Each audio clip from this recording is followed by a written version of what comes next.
Vamos a cambiar a otro tema. Según un estudio de la Universidad de Chile, el metro alcanza una densidad de 6 pasajeros por metro cuadrado, uno de los niveles de hacinamiento más altos del mundo.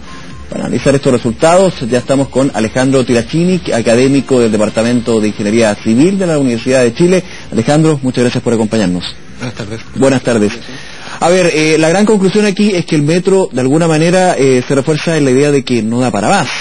Hay una densidad dentro de los vagones que ya se habla de hacinamiento. ¿Cómo llegan a esta conclusión y también qué se proyecta con respecto a otros sistemas de transporte público? Sí. Lo que hicimos fue una cuantificación de los efectos negativos que tiene el hacinamiento en los usuarios de transporte público en cuanto a aumentos de la incomodidad del viaje y de la inseguridad que los usuarios perciben cuando viajan, producto de tener que compartir un espacio limitado con un alto número de personas.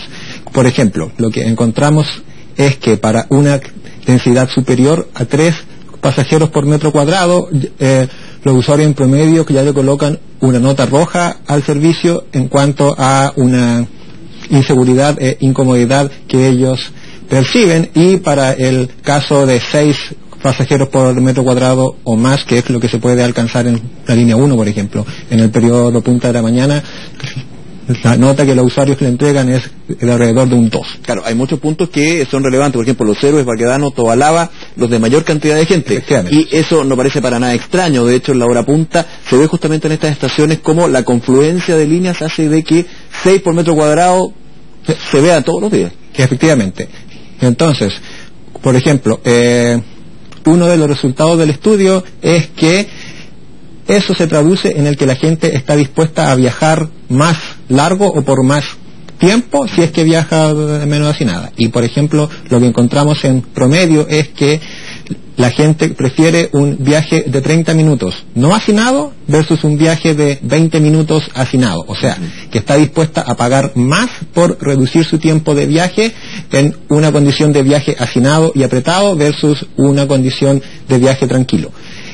¿En qué se debería traducir esto? En el que el efecto de la incomodidad en la calidad del viaje de la persona se debería considerar en el diseño y en la evaluación de futuras líneas de metro, por un lado, y también, por supuesto, en el sistema de buses en el nuevo Transantiago. ¿Por qué? Porque estos mismos principios aplican al hacinamiento que existe en los buses. Claro, en el estudio ustedes dan cuenta de esto cuantificado, pero también en la posibilidad de que la inversión de metro, mirando lo que van a ser las nuevas líneas, se considera el factor comodidad. Efectivamente. Parece para muchos de los santiaguinos y chilenos en general que ocupan el metro de Santiago algo muy alejado de alguna manera.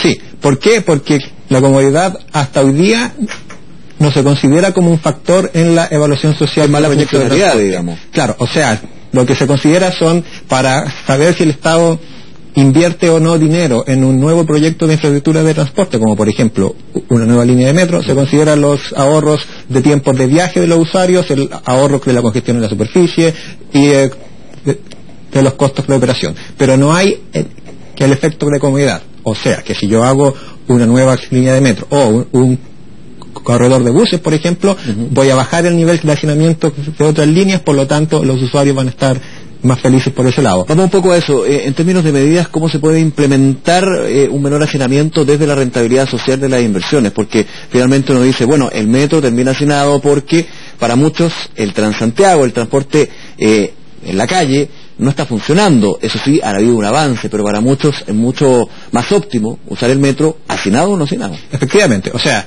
yendo hacia atrás, ¿por qué aumentó tanto el uso de metro con Transantiago? Y se pueden identificar 3 razones principales. La primera es el rediseño de la malla de buses para alimentar al metro. La segunda es la integración de la tarifa, ¿cierto? Que ahora el usuario puede combinar entre bus y metro, pero solo paga un ticket, claro, o un ticket y un poquito más por el transbordo, pero antes se pagaba 2 tickets. Entonces, lo que hace el sistema de tarifa integrada de Transantiago es acercar el metro a la gente que antes no vivía cerca del metro. Y lo otro es, por supuesto, el mal funcionamiento que mantienen los buses relativo al metro en aquellas líneas o corredores donde compiten, como por ejemplo podemos identificar el eje Alameda Providencia y la línea 1, o el eje Vicuña Maquena con la línea 5.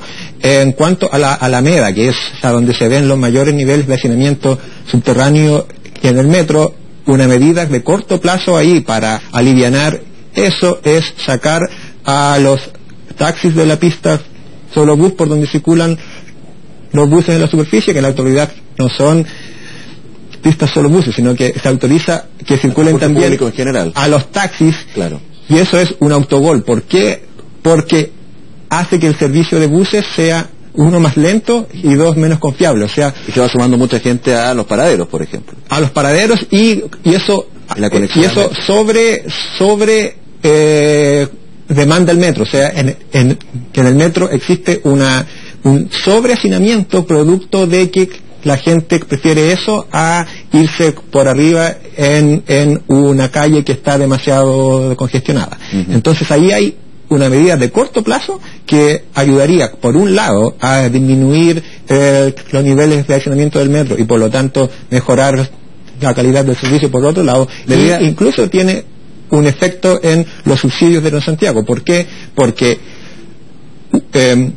un bus rápido es más barato para dar la misma vuelta que un bus lento. Entonces, cuando tú tienes una pista solo bus que se respeta, el servicio no solo es más rápido, sino que es más barato de proveer. Por lo tanto, es mejor para los usuarios de bus, mejor para los usuarios de metro y mejor para la operación también. De alguna manera, con esto se demuestra también que las medidas que apuntaban a traer vagones o trenes más largos para que tenga más espacio finalmente, no estarían ayudando y cambiando lo que es el centro del problema, ¿no? Es que en el caso de la línea 1, en la hora punta no se puede aumentar la capacidad porque ya está a capacidad. Claro. Para lo que se podría usar, por ejemplo, que los resultados de este estudio es para aumentar la frecuencia además en la fuera de punta, para bajar la densidad de personas a 3 pasajeros por metro cuadrado cuando eso no se cumpla, que es desde ahí hacia abajo, que es cuando los usuarios le dan una nota azul al sistema. ¿Ha funcionado aquí, por ejemplo, los recorridos express?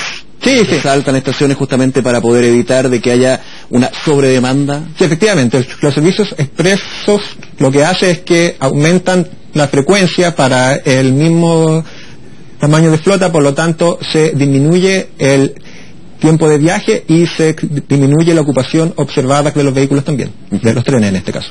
Bien, Alejandro, muchísimas gracias por estar con nosotros esta tarde y con respecto al estudio del metro, que tiene varios puntos, pero evidentemente el hacinamiento existe y hay que hacer algo al respecto. Muchísimas gracias. Fue un gusto. Muchas gracias. Buenas tardes. Buenas tardes.